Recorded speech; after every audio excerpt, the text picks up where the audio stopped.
आणि आता आपण सुरुवात करूया 36 जिल्ह्यांच्या बातम्यांना। पुण्यातल्या दगडूशेठ हलवाई गणपतीची प्रतिष्ठापना आरएसएसचे सरसंघचालक डॉ. मोहन भागवत यांच्या हस्ते केली जाणार आहे आणि त्याआधी सकाळी 8:30 वाजता मुख्य मंदिरापासून हनुमान रथातनं गणपतीची मिरवणूक काढली जाणार आहे। मंदिरावरील विद्युत रोषणाईचं उद्घाटन संध्याकाळी 7 वाजता होणार आहे। आगामी लोकसभा आणि विधानसभा निवडणुका डोळ्यासमोर ठेवून मूर्तिकारांनी आमदाराच्या रूपातील गणेश मूर्ती साकारलेली आहे। या गणेश मूर्तीला पाहण्यासाठी आणि खरेदीसाठी भाविकांची मोठी गर्दी झालेली आहे। डोक्यावर टोपी, खादी कपडे आणि सिंहासनाधीस्थ अशा आमदार स्वरूपातील गणेश मूर्ती सर्वांचंच लक्ष वेधून घेत आहे।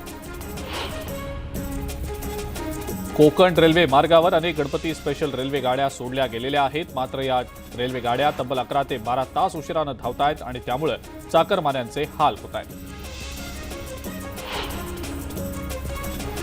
गौरी गणपती उत्सव अवघ्या 2 दिवसांवर येऊन ठेपलाय। कारागिरांच्या हाताला वेग आलेला आहे। शिर्डी जवळच्या निमगाव कोहाळे इथल्या कारखान्यामध्ये मूर्तिकारांची गणपतीच्या मूर्तींवर रंगाचा शेवटचा हात फिरवण्याची लगबग सुरू आहे। यंदा दुष्काळाचं सावट असल्यानं छोट्या गणेश मूर्तींनाच जास्त मागणी आहे। पुण्यातल्या श्रीमंत श्री दगडूशेठ हलवाई गणपती मंडळ ट्रस्टच्या वतीनं अयोध्येतल्या राम मंदिराची प्रतिकृती साकारण्यात आलेली आहे। बाप्पाच्या स्वागतासाठी मंडळ सज्ज झालेलं आहे। आकर्षक अशी सजावट करण्यात आलेली आहे। गणेश चतुर्थीच्या निमित्तानं सिंधुदुर्गातील बाजारपेठा आकर्षक सजावटीच्या साहित्यानं सजलेल्या आहेत। चाकरमान्यांनी खरेदीसाठी बाजारपेठांमध्ये गर्दी केल्याचं दृश्य पाहायला मिळत आहे। अनंत चतुर्दशी आणि ईद ए मिलाद एकाच दिवशी आल्यानं ईद ए मिलादच्या मिरवणुका एक दिवस उशिरा काढण्याचं आवाहन पालघर पोलीस प्रशासनानं केलेलं होतं। त्या आवाहनाला प्रतिसाद देत अनंत चतुर्दशीच्या दिवशी मिरवणुका न काढण्याचा निर्णय मुस्लिम समाजानं घेतलेला आहे। रावेर तालुक्यातल्या सावदा इथं भाविकांनी गणेश मूर्तीसाठी गर्दी केल्याचं दिसून आलंय। पालिका आणि पोलिसांच्या सूचनेनुसार 4 फुटांच्या पर्यंतच्याच मूर्तींची खरेदी करण्यात येते। हिंगोलीमध्ये गणेशोत्सवाच्या पार्श्वभूमीवर ठिकठिकाणी पोलीस बंदोबस्त तैनात करण्यात आलेला आहे। गणेशोत्सवाच्या काळात कोणताही अनुचित प्रकार घडू नये आणि शांतता राहावी यासाठी म्हणून जिल्हा पोलीस प्रशासनानं 223 जणांवर विविध प्रकारची प्रतिबंधात्मक कारवाई केलेली आहे।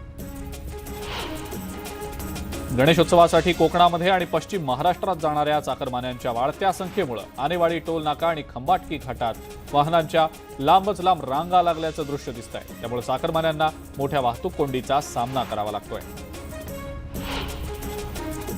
गणेशोत्सवाच्या निमित्तानं गावी जाण्यासाठी पुण्याच्या स्वारगेट बस स्थानकात नागरिकांनी प्रचंड गर्दी केली आहे। डेपोतील रिझर्वेशन खिडकीपासनं ते मुख्य प्रवेशद्वाराबाहेर प्रवाशांची गर्दीच गर्दी दिसतेय। मुंबई पुणे एक्सप्रेसवेवरच्या उर्से टोल नाक्यावर वाहनांच्या रांगा पाहायला मिळत आहेत। मुंबईकर गणेशोत्सव साजरा करण्यासाठी गावी निघालेत, परिणामी एक्सप्रेसवेवरील वाहतुकीवर ताण वाढल्याचं दिसतंय। वाहनांची संख्या वाढल्यानं टोल नाका पार करण्यासाठी प्रवाशांना ताटकळत राहावं लागतंय। नंदुरबार आणि धुळे जिल्ह्याला जोडणाऱ्या तापी नदीवरच्या सारंगखेडा पुलाला मोठं भगदाड पडलेलं आहे। दोंडाईच्या बाजूनं पुलावरील रस्त्याचा भराव वाहून गेल्यानं पुलावर भगदाड पडलाय। त्या भागावरच्या रस्त्याला तडे देखील पडलेले आहेत। 100 वर्ष जुन्या या पुलाची 3 वर्षांपूर्वीच डागडुजी करण्यात आलेली होती। विदर्भ आणि मध्य प्रदेशात जोरदार पाऊस होत असल्या कारणामुळे जळगावातल्या हतनूर धरणात पाण्याची आवक वाढलेली आहे आणि त्यामुळे हतनूर धरणाचे 28 दरवाजे पूर्णपणे उघडले गेलेत। तापी नदी पात्रात विसर्ग सुरू आहे आणि त्यामुळे आता नदीकाठच्या गावांना सतर्कतेचा इशारा देण्यात आलेला आहे। हतनूर धरणातनं पाण्याचा विसर्ग करण्यात आल्यामुळे तापी नदीनं धोक्याची पातळी ओलांडलेली आहे। तापी नदीच्या बॅकवॉटरमुळे धुळे जिल्ह्यातल्या अरुणावती नदीवरचा बाळदे पूल पाण्याखाली गेलेला आहे। नदीला पूर आल्यानं नदीकाठची जमीन पाण्याखाली गेली आहे, त्यामुळे बाळदे परिसरातल्या गावांचा संपर्क तुटलाय। भंडारा शहरातला पाणी पुरवठा 2 दिवस बंद राहणार आहे। भंडारामध्ये जोरदार पाऊस सुरू आहे आणि या पावसामुळे पंप हाऊसमध्ये पाणी शिरलंय आणि त्यामुळे पंप हाऊस बंद ठेवण्यात आलेला आहे। त्यामुळे शहरातला पाणी पुरवठा खंडित झालाय। धुळे शहरामध्ये गेल्या 2 दिवसांपासून रिमझिम पाऊस सुरू आहे। 2 दिवसात झालेल्या पावसानं महानगरपालिकेनं केलेल्या कामांची पोलखोल झालेली आहे। रस्त्यावर खड्डेच खड्डे पडलेत। महानगरपालिकेच्या विकास कामांच्या दाव्यावर त्यामुळे प्रश्नचिन्ह निर्माण झालंय। मराठा समाजाला आरक्षण मिळावं या मागणीसाठी सांगलीमध्ये मराठा समाजानं भव्य मोर्चा काढला। यावेळेला जिल्हाधिकाऱ्यांना विविध मागण्यांचं निवेदनही देण्यात आलेलं आहे। मराठा आरक्षणासाठी आंदोलन करणारे मनोज जरांगे पाटील यांना छत्रपती संभाजीनगरमधल्या खासगी रुग्णालयात दाखल करण्यात आलं।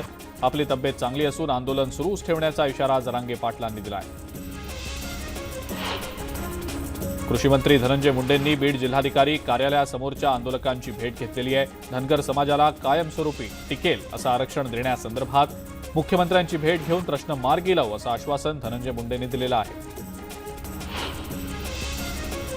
ओबीसी कार्यकर्ते रवींद्र टोंगे यांचं चंद्रपूर जिल्हाधिकारी कार्यालयासमोर अन्नत्याग आंदोलन सुरू आहे।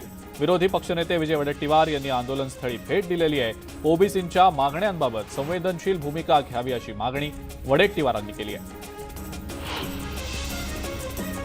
चंद्रपुरात जिल्हाधिकारी कार्यालयासमोर ओबीसीचं आंदोलन सुरू आहे। भाजपचे नेते आशिष देशमुख आणि परिणय फुके यांनी आंदोलकांना भेट दिलेली आहे। ओबीसी समाजाच्या मागण्यांकडे सरकार संवेदनशीलपणे लक्ष देत असल्याची माहिती यावेळेला त्यांनी दिलेली आहे।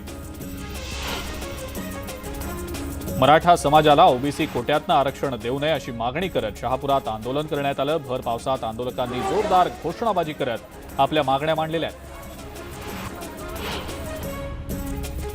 वर्धा जिल्ह्यातल्या आदिवासी आश्रमशाळेच्या शिक्षकांची क्षमता चाचणी परीक्षा लोक महाविद्यालय केंद्रावर घेतली गेली आहे। यावेळेला जिल्ह्यातील 6 अनुदानित आणि 2 शासकीय शाळेतल्या शिक्षकांचा समावेश होता।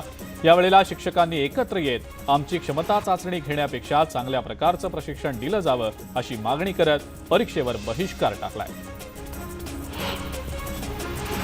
राज्याच्या आदिवासी विकास विभागानं घेतलेल्या शिक्षक क्षमता चाचणीला शिक्षकांनी विरोध करत दांडी मारल्याचं नंदुरबारमध्ये दिसून आलंय।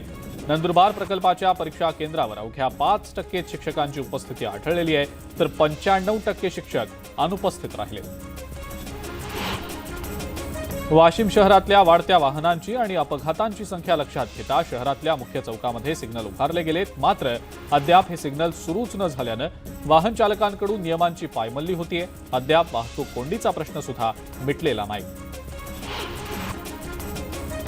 भुसावळच्या एसटी डेपोची मोठी दुरावस्था झालेली आहे। पावसाळ्यामध्ये या डेपोतनं चालणं सुद्धा कठीण झालेलं आहे। डेपोत ठिकठिकाणी खड्डे पडलेत आणि त्यात पाणी आणि कचरा साचून दुर्गंधीचं साम्राज्य आहे। छत्रपती संभाजीनगरच्या सोयगावमधल्या जरंडी या मंडळात अति पावसामुळे कापसाची पानं लाल आणि पिवळी पडतायत। अकस्मात मर रोगाच्या आगमनामुळे शेतकरी धास्तावलेत। पांढरे शेतीसाठी लावलेला खर्च सुद्धा निघणं अवघड असल्यानं आता शेतकरी चिंताग्रस्त झाले। ऐनपूर पाणलोट क्षेत्रात पावसाचा जोर वाढलाय आणि त्यामुळे हतनूर धरणातला पाणी साठाही वाढलाय। परिणामी रावेर तालुक्यातील ऐनपूर ते निंबोल रस्ता पाण्याखाली गेलाय। मध्यरात्री 12 वाजेपर्यंत सुद्धा पाणी न ओसरल्यानं इथली गावं 17 तास संपर्काच्या बाहेर होती। राष्ट्रवादी काँग्रेसच्या महिला आघाडीच्या प्रदेशाध्यक्षा रोहिणी खडसे यांनी इथल्या पूरस्थितीची पाहणी देखील केली आहे। भंडारा जिल्ह्यामध्ये गेल्या 2 दिवसांपासून पूरस्थिती निर्माण झालेली आहे। नदी नाले तलाव ओसंडून वाहतायत आणि त्यामुळेच महाराष्ट्र मध्य प्रदेशला जोडणाऱ्या आंतरराज्यीय मार्गासह 18 मार्ग वाहतुकीसाठी बंद करण्यात आलेले होते। आता मात्र वैनगंगा नदीनं धारण केलेलं रौद्ररूप कमी होऊ लागल्या कारणामुळे पूरस्थिती पूर्वपदावर यायला सुरुवात झालेली आहे। बंद असलेले जिल्ह्यातले 18 मार्ग सुरू करण्यात आलेले आहेत। केंद्र सरकार घेत असलेल्या निर्णयामुळे देशाचं संविधान धोक्यात आल्याचा आरोप करत मालेगावात बहुजन समाज पक्षाच्या वतीनं संविधान बचाव रॅली काढण्यात आली। यावेळेला संतप्त कार्यकर्त्यांनी संविधान बचाव देश बचावच्या घोषणा देखील दिलेल्या आहेत।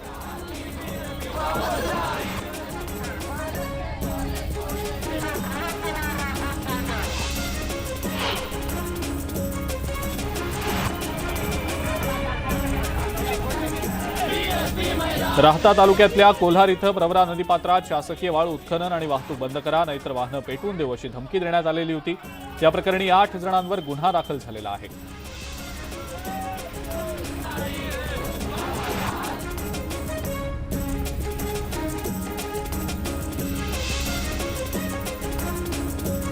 राहुरी तालुक्यातल्या सातरळ इथं एका शेतकऱ्याच्या घरावर सशस्त्र दरोडा टाकण्यात आला। चोरट्यांनी 5 तोळ सोनं आणि रोख रक्कम लुटून नेलेली आहे। पोलिसांचा या प्रकरणी तपास सुरू आहे।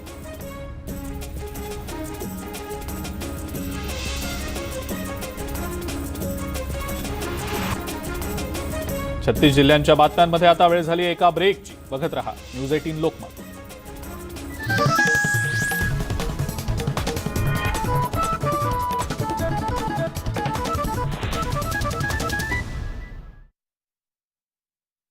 असल्याची माहिती मिळते आणि त्याच्यावरती कारवाईची मागणी देखील केली जाते. भाईंदर पूर्वेकडील नूरी मशिदीत नळ आणि ट्रान्झिस्टरची चोरी करण्यात आलेली आहे. बाहेर हातपाय धुण्यासाठी लावलेला नळ आणि मशिदीत अजान देण्यासाठी वापरला जाणारा ट्रान्झिस्टर चोरणारा चोरटा हा सीसीटीव्हीत कैद झालाय. मराठवाडा मुक्ती संग्राम दिनाच्या अमृत महोत्सवानिमित्ताने आजपासून मराठवाड्यात विविध कार्यक्रमांचं आयोजन करण्यात आलं आहे आणि महानगरपालिकेच्या सिद्धार्थ उद्यानातील स्मृतिस्तंभाजवळ ध्वजारोहणाचा मुख्य शासकीय समारंभ मुख्यमंत्री एकनाथ शिंदेंच्या उपस्थितीत पार पडला. यावेळी मराठवाडा मुक्ती संग्रामातील हुतात्म्यांना श्रद्धांजली वाहण्यात आली आहे, तर पोलीस बँड पथकाकडून हुतात्म्यांना मानवंदना देण्यात आली आहे. मराठवाड्याला मागास शब्दापासून मुक्ती देऊ असं यावेळी शिंदेंनी सांगितलं. नांदेडमध्ये मोठ्या उत्साहात मराठवाडा मुक्ती संग्राम दिन साजरा करण्यात आला. यावेळी पालकमंत्री गिरीश महाजन यांच्या हस्ते शासकीय ध्वजारोहण करण्यात आलं. यापूर्वी विसावा उद्यानातील हुतात्मा स्मृतिस्तंभाला देखील महाजन यांच्यासह अन्य नेत्यांनी पुष्पचक्र अर्पण केलं आणि हुतात्म्यांना अभिवादन केलं.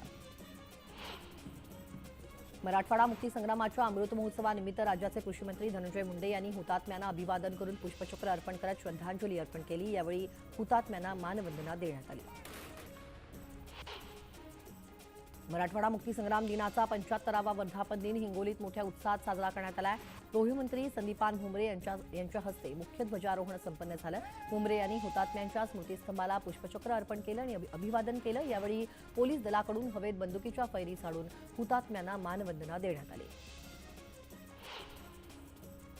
मराठवाडा मुक्ती संग्रामाच्या अमृत महोत्सवी वर्षानिमित्त लातूरातील हुतात्मा स्मारकावरती क्रीडा मंत्री संजय बनसोडे यांच्या हस्ते झेंडावंदन करण्यात आलं. पोलीस प्रशासनाच्या वतीनं हवेत बंदुकीच्या तीन फैऱ्या झाडून मानवंदना देण्यात आली.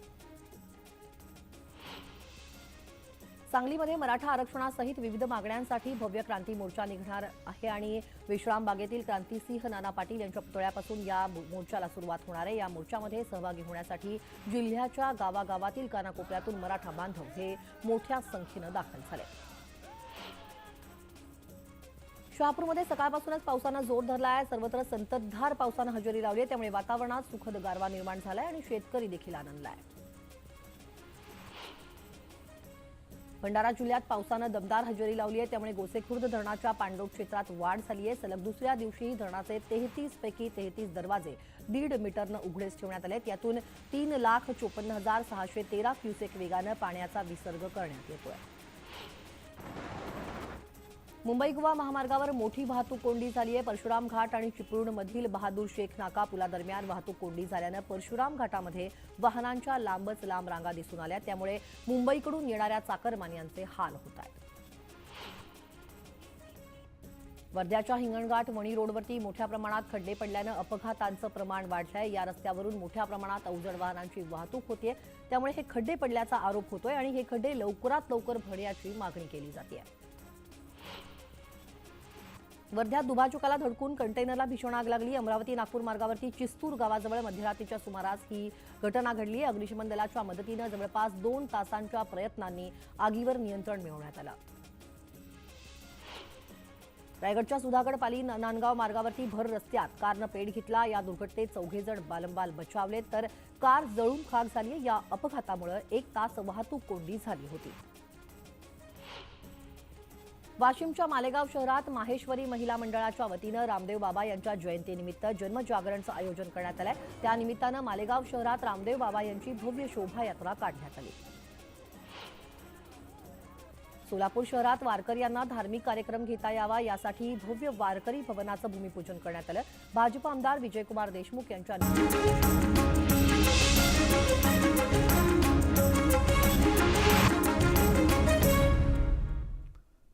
ब्रेकनंतर आपल्या सगळ्यांचं